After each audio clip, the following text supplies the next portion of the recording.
ニュージーランドの小さな部屋からの上原美穂です。今回はこんなちょっと変わった編み地でスヌードを編んでみました。この編み地はダイアゴナルリブステッチという名前で、日本語にすると斜めのゴム編みという意味になります。その名の通り、実はただのゴム編みなんですけれども、普通のゴム編みよりもなんだか手が込んでいるように見えませんか？そのおかげでなんだか高級感が出てかっこいいスヌードに仕上がりました。なので男女問わずにお使いいただけますし、ぜひ大人の方に使っていただきたいスヌードになっております。あと私はひどい肩こり症なので、ネックウォーマーやネックレスなんかもつけれない体質なんですけれども、このスヌードは大きめに編んでいることもあって、重さが首だけじゃなく肩全体に分散されるので、私でもつけることができました。なので私と同じようにネックウォーマーが苦手な方にもおすすめですので、ぜひ編んでみてください。このスヌードの寸法はこちらの幅ですね。幅約21センチ、長さはですね。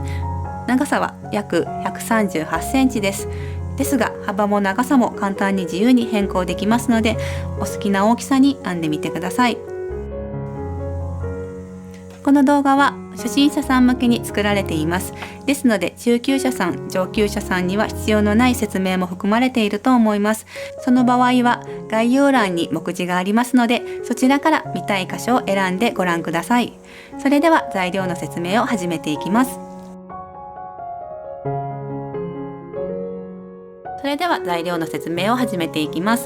まず毛糸は並太タイプの毛糸 164g 使いました。あと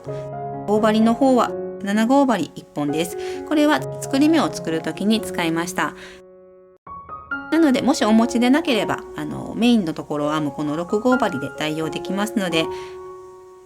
なくても大丈夫です。あと次は6号針の2本針をご用意ください。私はこの両方ともこの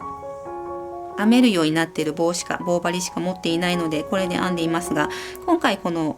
両方この編める特性を生かして何か輪にして編むとかそういうことはないので、普通にお持ちの棒針をご使用ください。輪針でも普通の2本針でもどちらでも構いません。編みやすいのを用意してください。次に、かぎ針です。これはスヌードの端と端をつなげる時に使いました。私は6号針を使っていますけれども、そんなに極端に大きいとか小さいとかなければお持ちのもので代用できると思います。次はとじ針です。これは糸処理をする時に使いました。あと必須ではありませんが、メジャーがあると便利だと思います。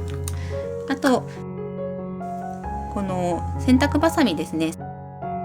洗濯バサミは 3,4 個あるとスヌードの端と端をくっつけるときにこれで留めておくと綺麗にできるので 3,4 個ご用意ください。材料は以上です。この模様は2で割り切れる数なら何目でも編んでいただけます。今回私はこの横幅がだいたい20から21センチぐらいになるように編みたかったので、全体で60目にしました。これは2目ゴム編みなのでどういう状態で測るかにもよるんですけれども、だいたいこうちょっと広げた状態でですね、この状態でだいたい20から21センチの間で編んでいます。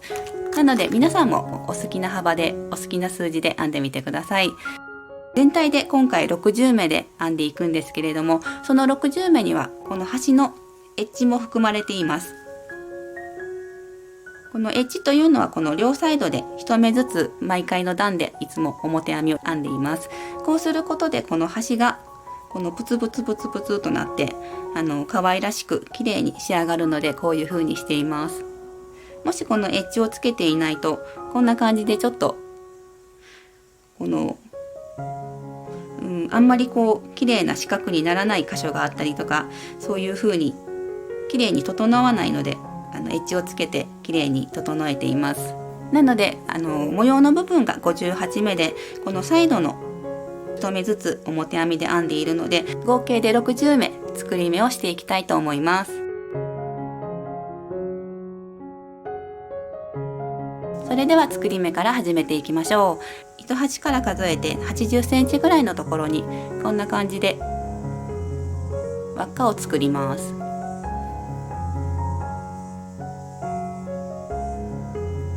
このできた輪っかを7号の棒針に刺します。今回このメインのところを編むのは6号針で編んでいくんですけれども、作り目だけは7号針で作っていきたいと思います。もし7号針お持ちでなければ6号針で作り目をしていただいても大丈夫なんですけれども、その場合は目と目の間があまりキツキツにならないように少しずつ開けて編むようにしてください。それでは今から2目めから編んでいきます。糸の持ち方はこんな感じです。こちらがこの糸端の方です。向かって左が糸端の方で、右側の方が毛糸玉からつながっている方の毛糸になります。これをこんな感じで持ったらスタンバイ OK です。これを棒針をキュッと下に下ろして、この親指の穴の下から入れて、人差し指の毛糸をこんな感じで引っ掛けて、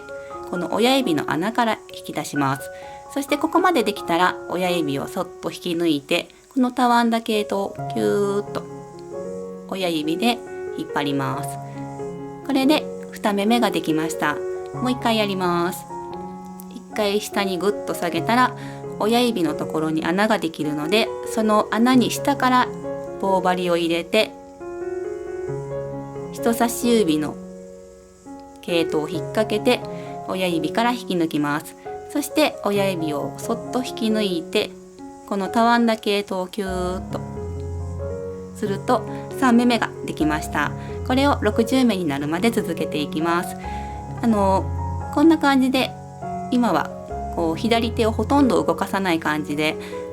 作り目の方法を紹介したんですけれども、実はこの左手をこんな感じでガッと動かす方が編みやすいですし、早くできます。なのでまずこう左手の方からこう入れに行くみたいな感じで、そして左手の方から人差し指の毛糸を引っ掛けに行くみたいな感じで、こうほとんど右手は動かさない感じで、こんな感じでするとやりやすいと思うのでやってみてください。58、59、60、作り目を60目することができました。ちょっと糸端がギリギリだったので90センチぐらい用意された方がいいと思います。80センチだとちょっと短かったです。それでは、次の段から模様を編んでいきます。ちょっとその前に模様の説明をしていきます。この模様は12段で1つの模様を構成しています。12段で1模様だったら結構いっぱい編まないといけないし、難しいんじゃないかな、大丈夫かなって思われる方もおられるかもしれませんが、心配ご無用です。というのも今回のこの編み地は基本的にどの段も2目ゴム編みで編んでいるだけなんです。こんな感じ、わかりますかね。こんな感じです。その2目ゴム編みを3段編むごとに1目分ずらすことで、この斜めに上がっていくようなこの斜めの模様を表現しています。なので編み方自体はとても簡単なので、安心してください。それでは早速模様に入ってからの1段目を編んでいきましょう。まず先ほどは7号針で作り目をしたんですけれども、今からは6号の棒針に変えて編んでいきます。この生地は先ほども申し上げたんですけれども、この両サイドにエッジをつけているので、エッジはいつでもどの段でも裏から編む時も表から編む時も表編みで編んでください。なのでまずはじめは表編みを1目編んでいきます。まず左手でこんな風に毛糸を絡めてこんな風に持っていただくと編みやすいと思います。そしてこの表編みを編む時はこの今から編む目の左から奥に向かって針を刺して、この糸を引っ掛けて、この目からこう刺した目からこんな感じで引き抜きます。そしてここまでできたらこの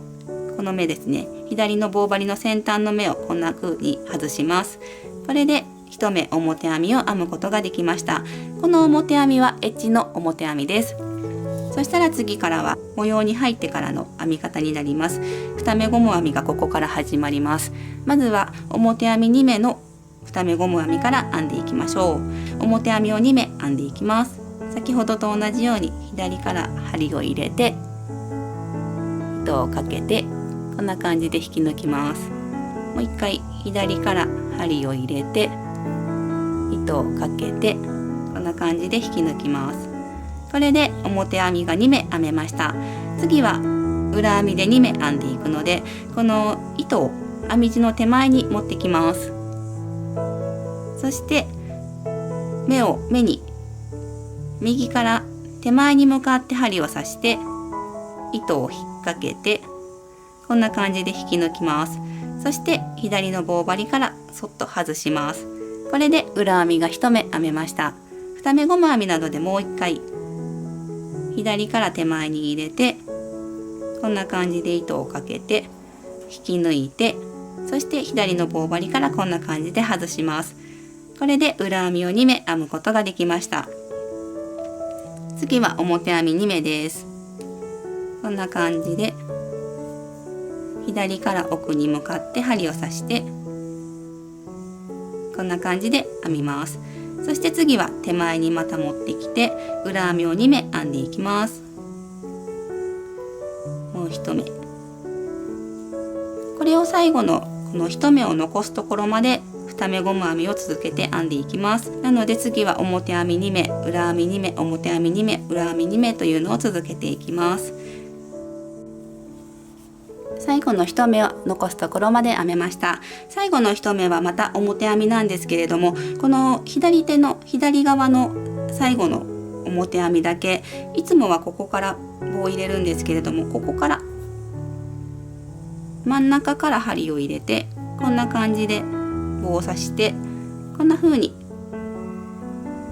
編むと綺麗に仕上がります。これで1段目ができました。そしたら生地をひっくり返して、次は模様に入ってからの2段目になります。ここでこの7号針からまた6号針に変更しておいてください。ここは前段の目に従って編んでいく段です。なので、裏編みのところは裏編み、表編みのところは表編みで編んでいきます。ただしこの両サイドはエッジなので、模様とは関係ないエッジなので、いつも表編みで編んでいきます。それではやっていきます。まず表編みを1目、そしたら次の目はこの横側にこんな風に毛糸が渡っている目が来ました。これは裏編みなので裏編みで2目編みます。そして次はこの V の字みたいな目が2つ並んでいます。これは表編みになるので表編みを2目編んでいきます。そしたら次はまた裏編みが来たので裏編みを2目編んで、そして次はまた表編みを2目編んでということを繰り返して、最後まで最後の1目を残すところまで編んでいきます。そして最後の目はエッジなのでまた表編みで編んでいきます。それでは編んでみてください。表のところは表で編んで、裏のところは裏で編んでというのを繰り返して、最後の1目のところまで来ました。ここでは最後表編みで編むんですけれども、ここも先ほどの段と同じようにこの右からというか横から奥に向かって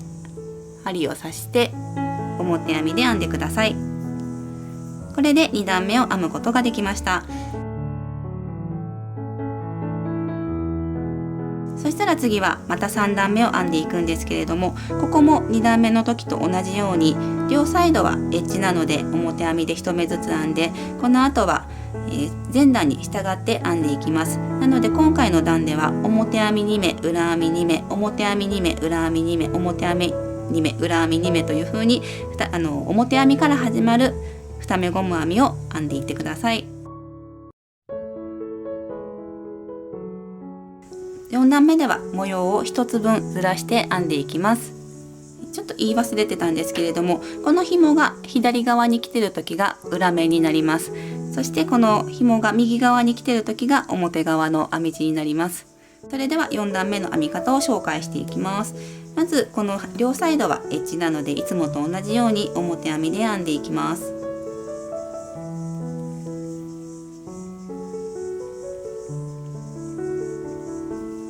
そして次は表編みで1目編みます。そして次は裏編みで2目編んでいきます。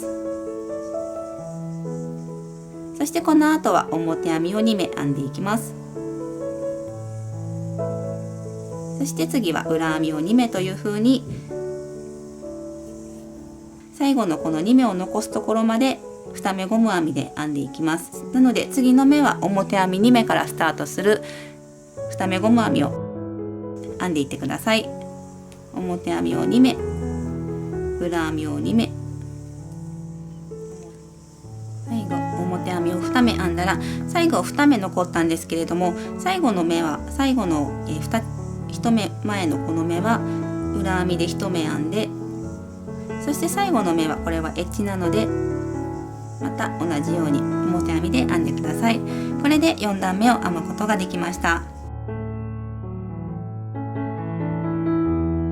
そしたら次の5段目6段目はこの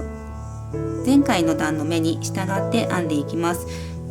表編みのところは表編み、裏編みのところは裏編みで編んでいくということです。それではやってみましょ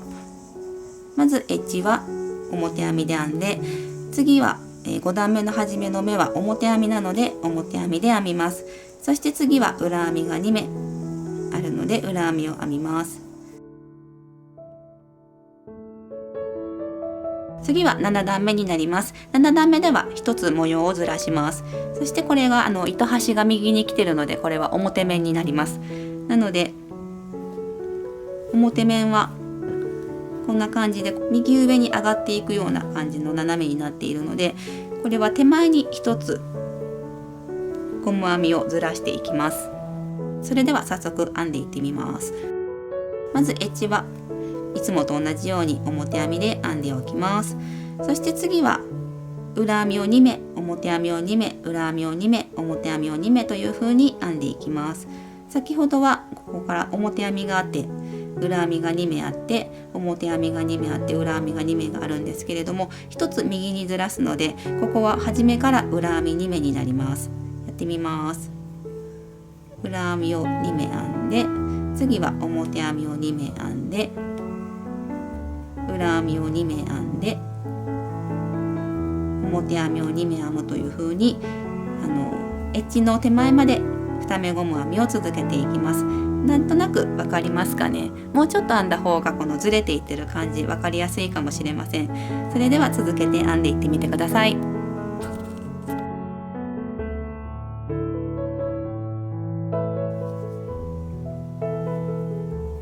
最後は2目裏編みで編んで、一番最後の目はエッジなので表編みで編みます。これで7段目を編むことができました。次の8段目9段目はこの7段目に従って7段目の目に従って2目ゴム編みを続けて編んでいきます。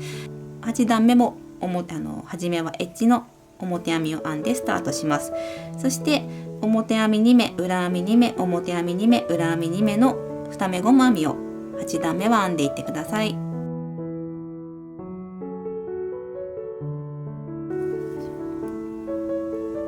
8段目は最後に表編みを2目編んで、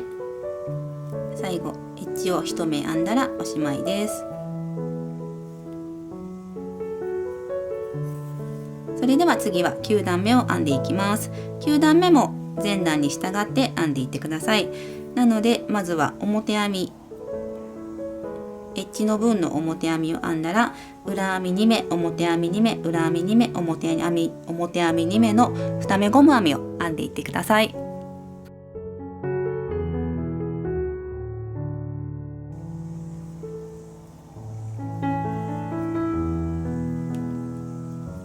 9段目を編むことができました。だんだんこの右上上がりのこの斜めな感じ出てきましたよね。次は10段目になるんですけれども、10段目が最後のパターンになります。それでは、早速編み方の説明をしていきます。まず初めの1目はエッジの1目なので表編みで編んでいきます。これは裏面を今10段目では裏面を編んでいるので、今度はこちら側に左側に1目ずらしていきます。なので初めの目は裏編みで1目編んで、次は表編み2目裏編み2目表編み2目という風に続けていきます。それではやってみます。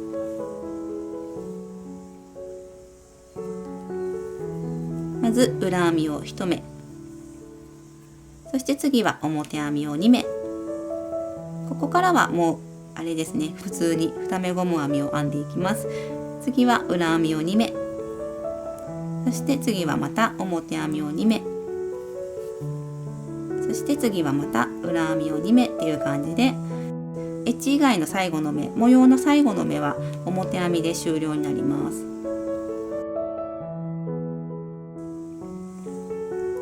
最後の目は表編みを1目編んで、そしてまたこの最後の目はエッジなので表編みを編みます。これで10段目を編むことができました。次の11段目12段目は今の段の目に従って編んでいきます。なのでまず表編みエッジを表編みで編んだら、次は裏編みが1目、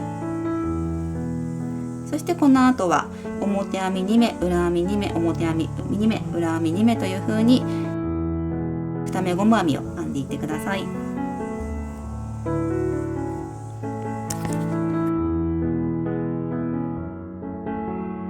それでは最後12段目になります。12段目もこの前段に従って編むだけなので簡単です。それではまずはエッジの分の表編みを1目編んだら裏編みを1目編んで、この後は表編み2目から始まる2目ゴム編みを編んでいきます。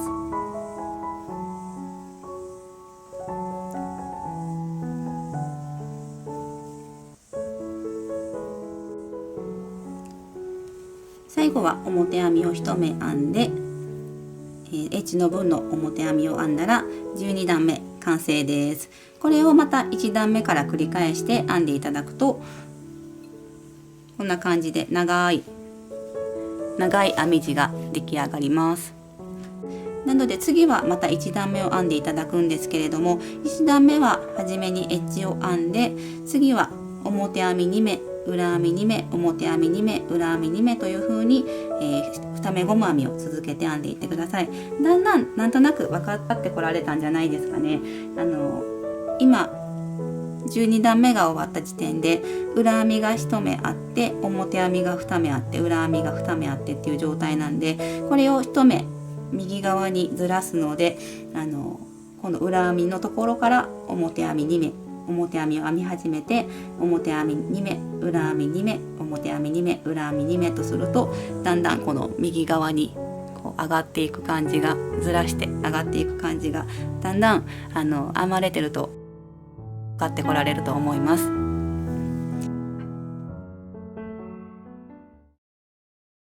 ここでこの編み方のまとめを少しお話ししておきたいと思います。まず今回の模様は3段おきに模様が1つずつ出ていきます。そして模様が変わるポイントは1段目4段目7段目10段目になります。1段目と7段目はこの表側から変える時なので、この模様が右側に動くように右側に1つずらすように模様を変えていきます。そして4段目10段目はこの裏側で模様を1つずらすので、左側に1つずらすように考えて編んでいただいたら間違いなく編んでいけると思います。そしてちょっと念のために1段目の時はエッジの表編みを1つ編んだら表編み2目裏編み2目表編み2目裏編み2目の2目ゴム編みを編んでいってください。そして4段目でチェンジするときはこの裏からのスタートなんですけれども、初めのエッジは変わらず表編みで編んで、裏編み2目から始まる2目ゴム編みを編んでいってください。そして次は7段目になって、7段目の時はまた表面からのスタートになるんですけれども、7段目の時はエッジを1目編んでいただいたら、その後は表編みを1目裏編みを2目表編みを2目裏編みを2目という風に2目ゴム編みを続けていってください。そして最後の10段目で変えるときは裏編みからのスタートになります。裏編みからスタートするときはこの左側に1目ずらしていく形になるんですけれども、まず、エッジの1目分表編みで編んだ後は裏編みを1目、表編みを2目、裏編みを2目、表編みを2目という風に続けて2目ゴム編みで編んでいってください。ここでよく私が編んでた時なんですけれども、これが今2段目だったか3段目だったか、ここで模様をチェンジするんだったかしなかったんだったかっていうのが分からなくなることがちょくちょくあったんですけれども、その時はここの短い方の表編みありますよね。ここが1、2、3とこの棒針にかかってるのも含めて4目ある時にあったら、次の段からは模様を1回ずらすところになります。模様をチェンジする段になります。この短い方が1、2、3、4で、長い方が1、2、3、4、5、6、7目ある時にあったら、もうここの段はこの模様のパターンはおしまいになるので、次のパターンを次の段からは編んでいってください。そして先ほども申し上げたんですけれども、こちらこの糸端が右にある時が表になるので、何かちょっとわからなくなったなって思った時はこれを確認してください。あとそれと右側に右斜め上に行ってるのが表側の今回は編み地になります。それでは今回はこの横幅をですね、だいたい120センチを目標に編んでいってます。なのでだいたいご自身の使いやすい長さ120から140センチぐらいの長さで好きな長さまで編んでみてください。これは60目あるので割と骨が折れる作業だと思うので、何か好きな音楽を聴かれたり好きなテレビを見られたりしながら楽しんで編んでみてください。それでは、それまで頑張って編んでみてください。138センチまで編むことができました。そしたら今からここの部分を伏せ止めで閉じていこうと思います。まず初めのこの2目を表編みは表編みで、裏編みは裏編みで編んでいきます。でここは裏編みなので裏編みで編みます。そして初めに編んだ方の目をこんな感じでかぶせます。これで1目伏せることができました。これを続けてどんどん伏せ目をしていきます。次の目も普通に編んで、そして元の目をこんな風にかぶせます。そして次も裏編みのところは裏編みで編んでこんな風にかぶせていきます。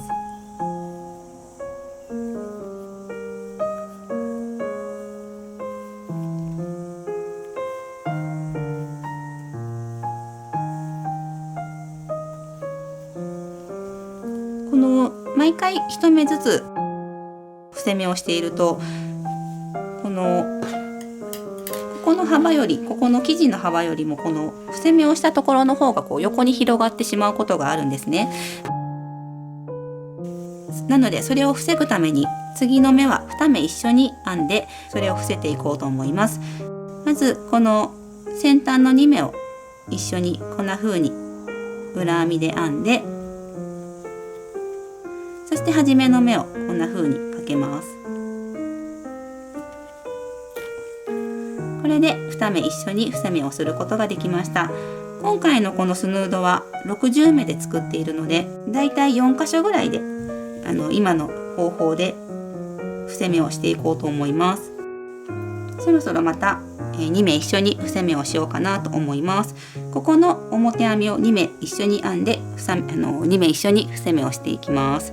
なのでこの2目の左から2目一緒に針を刺して同時に編んでこんな風にします。左上2目一度の方法ですね。そしてこの初めに編んだ方の目をこんな風にかぶせます。これで2目一緒に減らすことができました。またしばらく普通に1目ずつ伏せ目をしていきます。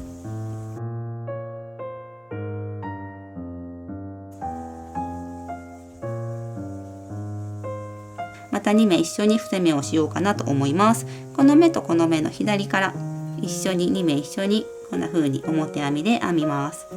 そしてかけて、そして次からはまた1目ずつ伏せ目をしていきます。4箇所と言ったんですけれども、そうですね、あと全部で5箇所ぐらいでやった方がいいかもしれません。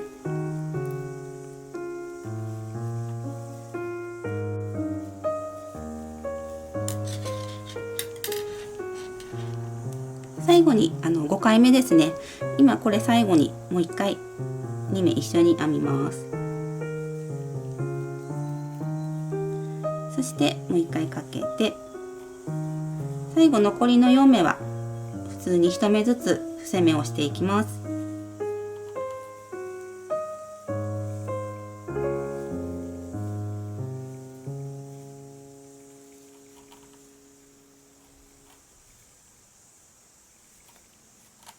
これで最後まですることができました。そしたら最後の目はこんな感じでギューッとちょっと伸ばして、すいません、伸ばさないでください。伸ばさずにこの糸を使って次はここの端と端をくっつけていこうと思います。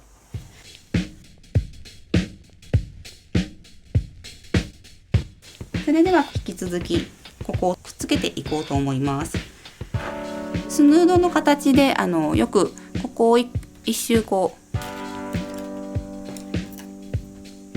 んな風にねじってこうつなげたりする場合もあるんですけれども、今回は私はこのまま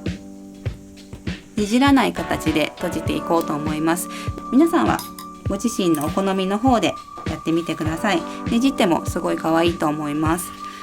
それではスヌードの端と端をくっつけていこうと思います。まずずれないようにするためにこの普通の洗濯バサミで編み地と編み地をくっつけておきます。挟んでおきます。そして今回はこのかぎ針を使って引き抜き閉じという方法で閉じていきます。さっきここを閉じた時の伏せ止めをした時のこの最後の輪っかに最後の目にこんな風に針を刺して、今回は6号針のかぎ針で閉じていきます。ですが今回こうくっつけるだけなので号数はそんなに気にされなくて結構です。もし6号お持ちでなければ、極端に大きいとか小さいとかなければお手持ちのかぎ針で閉じれると思いますので、それを使ってください。それでは早速閉じていきましょう。まずこの手前の生地の方のこの目についているんですけれども、この適当なところにこんな感じでスッと針を刺します。これは奥の方のこの生地まで貫通している状態です。これにこんな風に糸を引っ掛けて引き抜きます。そしてこの2目を今2目ついている状態なんですけれども、この2目にこんな感じで針を刺して2目同時にこんな風に糸を引き抜きます。これで1目分生地をくっつけることができました。そしたらこれと同じように次の目もこんな風に針を刺してこう引き抜いて、ここまで来たらまた新たに糸を引っ掛けて2目一緒に貫通させるという風にして編み地同士をくっつけていきます。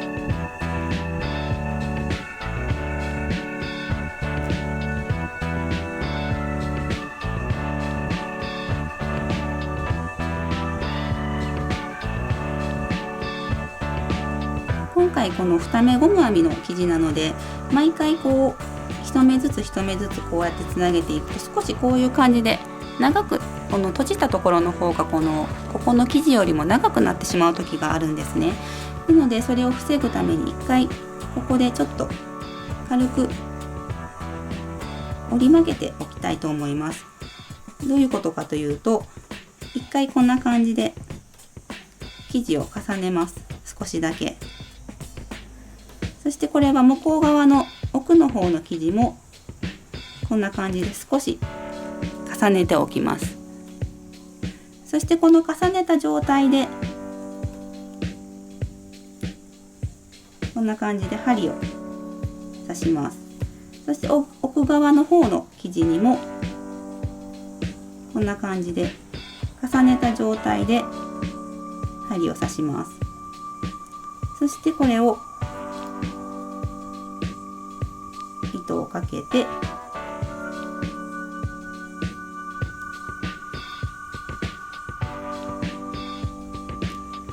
こんな風に引き抜きます。そして引き抜いたら同じようにこんな風に引っ張って閉じていきます。そしてこれはまた次の目からは普通に折り曲げずにこう1目ずつ入れていきます。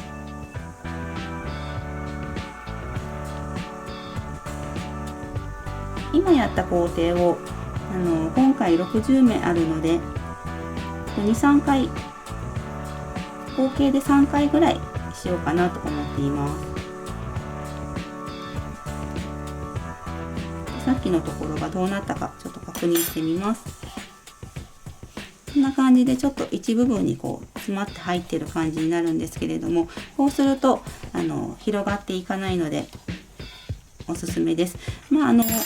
今回スヌードは二重になってるタイプで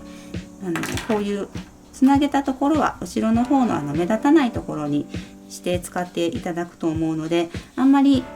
気にされなくて大丈夫だと思うんですけれども、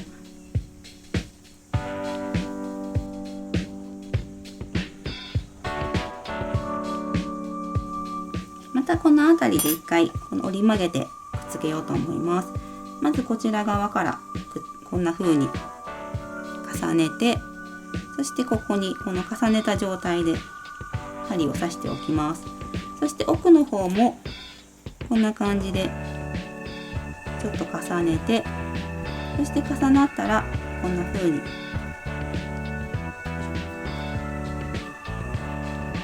この状態で針を刺します。そしてここまでできたら糸を引っ掛けて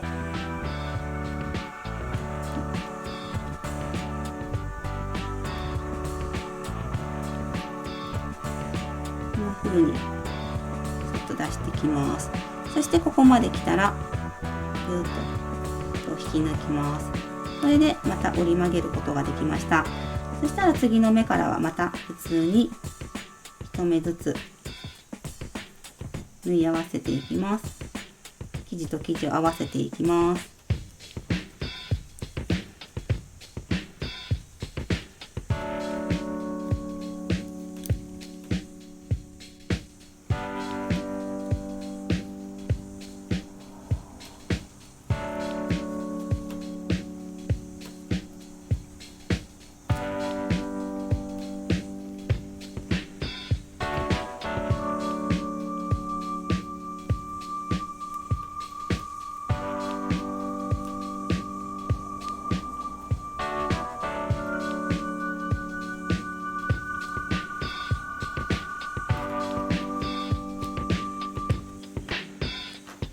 最後まで閉じることができました。ちょっとここで一回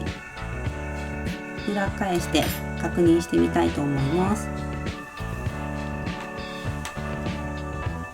ここの場所とここの箇所とここの箇所で一回折り曲げてやっていますが、そんなに違和感なくくっつけれてると思います。そして端っこもこう大きく広がることもなくつなげれてるのでいいと思います。なのでこの辺で一回糸を切っていこうかなと思います。糸処理するのでだいたいこのぐらいですね、20センチぐらい残して糸を切ります。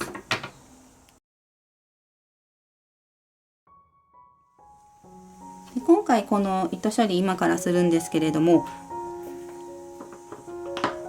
こういうとじ針を使ってやっていきます。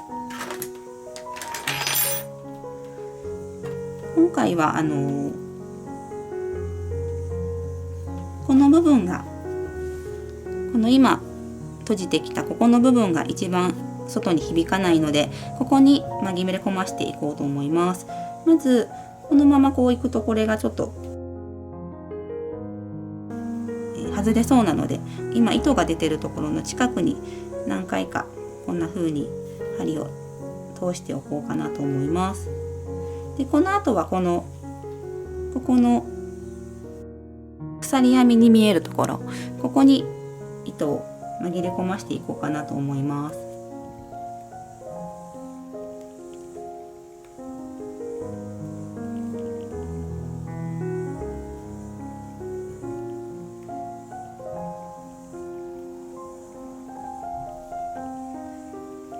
こんな感じで今こちら側に入れれたので、今度は逆向きに一度入れようと思います。糸を絡めようと思います。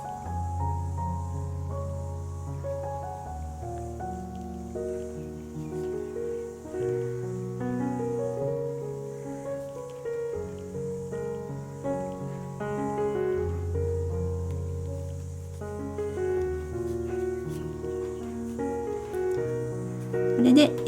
こう一回こう入れて、あとはこう入れることができました。ここで糸切っても大丈夫だと思うんですけれども、あと何回か適当に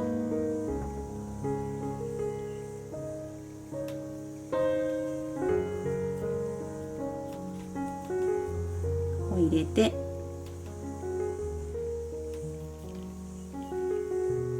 適当に最後またちょっと潜らせて、ここで糸を切りたいと思います。これで糸処理ができました。これが初めの編み始めのところの糸端だったんですけれども、これも同じようにしてください。あと次はこの糸を足したところを糸処理していきます。今こんな感じでなってるんですけれども、これは必ずここまで編んだ時の糸がこちらで、ここから新しく足したのがこちらの糸なんですけれども、これは処理する時は必ずこういう風になるようにしてください。なのでこのままするとこの穴が開いた状態になってしまうので、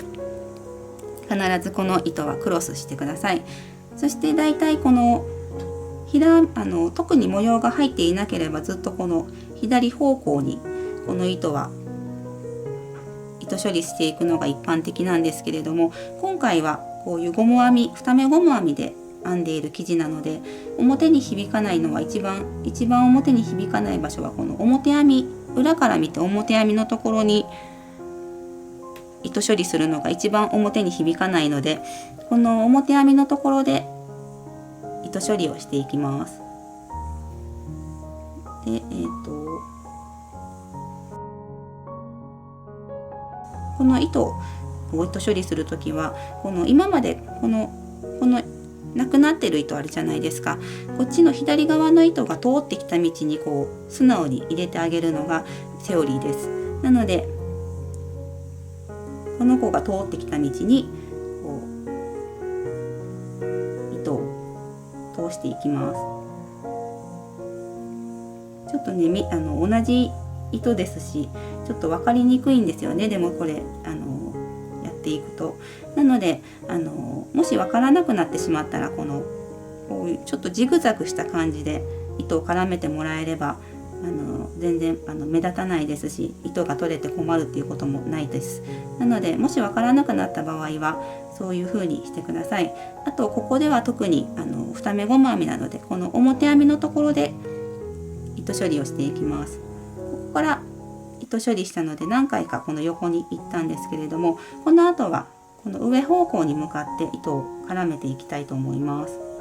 先ほどと同じような感じでこのメリヤス編みのところ、表編みで編んだところありますよね。ここの目にこんな風に絡めていきます。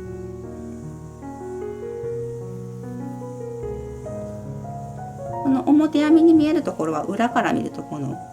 裏編みになっているところなのでほとんど目立ちません。もうちょっと上まで入れたいので、この次のここに入れて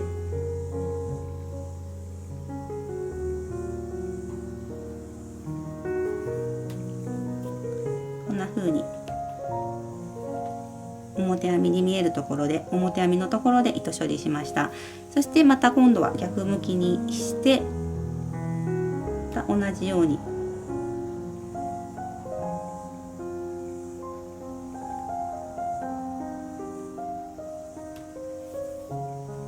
して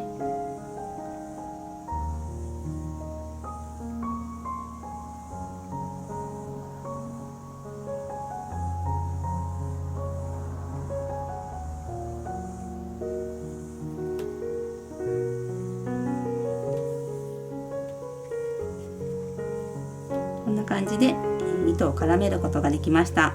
ここまで入れたらもう大丈夫だと思うので、ここで根元から糸を切っても大丈夫です。こんな感じで残りの糸も糸処理してみてください。